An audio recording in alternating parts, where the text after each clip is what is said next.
Take 3.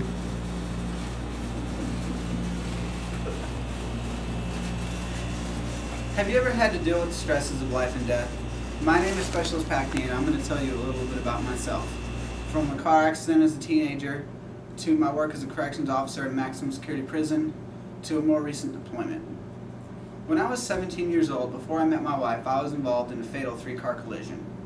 After the accident, I went to try to help a man that I realized was pinned between my car and his. When I got up to him, I realized that he was dead.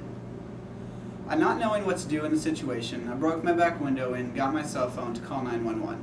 It wasn't until after the paramedics arrived that I realized that I had broken my sternum. It was obvious to me that even in a stressful situation, I was able to handle myself. A few years later, after I married my wife, I began working at a maximum security prison. As a corrections officer in the segregation department, I encountered death yet again. Me and a fellow officer were walking our cell block when we heard a lot of commotion. We went to investigate the commotion when we found an inmate had been beaten to death. The view of the body did bring back memories of my car accident, but not at the time. At the time, all I could focus on was handling the situation. It was still apparent to me that even in a stressful situation, I could handle myself. Later, a few years later, I was deployed to Kuwait, where I had to leave my wife for a year.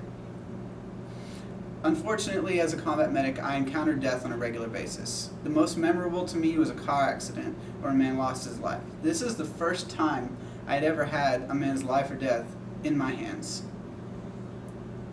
I was still able to control the situation, suppress my anxiety, and just take care of what I could. In conclusion, my name is SPC Paknia, and I've told you a little bit about my life. But don't walk away from this thinking that my life is full of death. 9 months after my return from Kuwait, my wife gave birth to our first son. Thank you. I'm glad you